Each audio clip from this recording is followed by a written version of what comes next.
বৌদি ছাতাটা তোলেন। गजब बेइज्जती है। হেসে দাও, হাসো হাসো। समझ रहे हो समझ रहे हो ना। फ्लैशबैक। তো আগে ভিজা ভিজা যেতে তোমার কেমন লাগছে তো? কি একটা জ্বালা, বৃষ্টির মধ্যেও শান্তি নেই। পরীক্ষার সামনে কলেজে যাওয়া লাগবে। চলে আইছি দেখতে দেখতে আমাকে কলেজে। এই জায়গায় এসে আমাকে এক বৌদির সাথে দেখা হয়েছে। এবার বৌদিরা বললাম বৌদি একটু ছাতা খান তোলো। বৌদি আরো লজ্জায় ছাতা খান দিয়ে রাখলো। বৌদি কিন্তু আমার মেলা আগের বান্ধবী, ক্লাস 6 বৌদি আমার সাথে আছে এই পর্যন্ত। বৌদি তুমি সারা জীবনই থেকে যেও, সমস্যা নেই। তো বৌদি একটু বেশি লজ্জাবতী, লজ্জা পাচ্ছিল। আর এই হচ্ছে আমাকে কলেজ।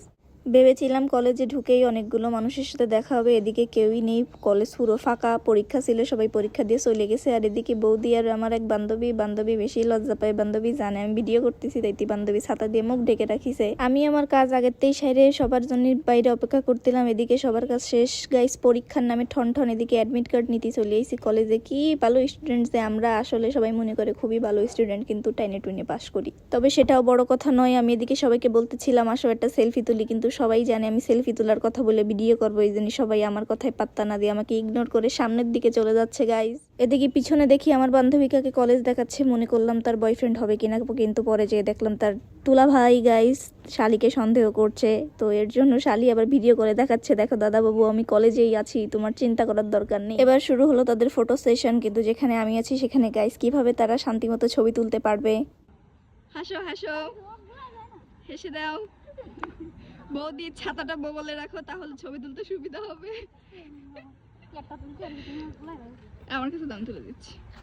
ফটো সেশন শেষ করে বৌদি চলে যাচ্ছে বৌদির বাড়ির উদ্দেশ্যে গাইজ। বৌদি আর আমাদের মাঝে থাকবেন না, বৌদি আমাদের মাঝ থেকে বিদায় নিয়ে চলে যাচ্ছে। টাটা বাই বাই বৌদি, তুমি ভালো থেকো। এবার দুই সুন্দরীর পিছ আমি হাঁটতেছি গাইজ। এই দুই সুন্দরী আমাকে আরেক সুন্দরীর কাছে নিয়ে যাচ্ছে, মানে আমাদের আরেক বৌদি না সরি থুক্কো ভাবি, আমাদের আরেক ভাবির কাছে নিয়ে যাচ্ছে। ভাবি আমাদের মাঝে এবার পরীক্ষা দিবেন না, এর জন্য ভাবির সাথে সাক্ষাৎকার করতে যাচ্ছি আমরা। তারা কেউই রাস্তা চেনে না গাইজ, এর জন্য আমি তাকে বলতেছিলাম এদিক আসো এদিক।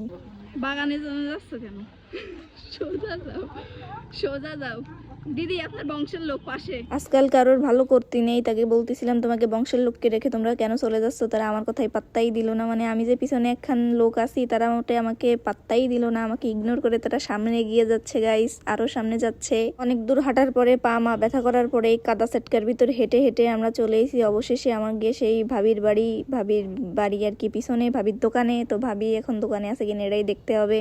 অবশেষে আমরা সেই 7 মাইল পাড়ি দিয়ে এভারেস্ট জয় করার মতো একটা ফিলিং নিয়ে বর্ষাকাদার ভিতর হাইটে হাইটে চলে আইছি ভাবির দোকানে। আমি উকি মারতিলাম যে ভাবির দোকান কি এইটাই কিনা, মানে মেলা দিন আসি না। এই যে আমার ভাবি আমাকে দেখেই একখান সুন্দর হাসি দিয়ে ফেলেছেন।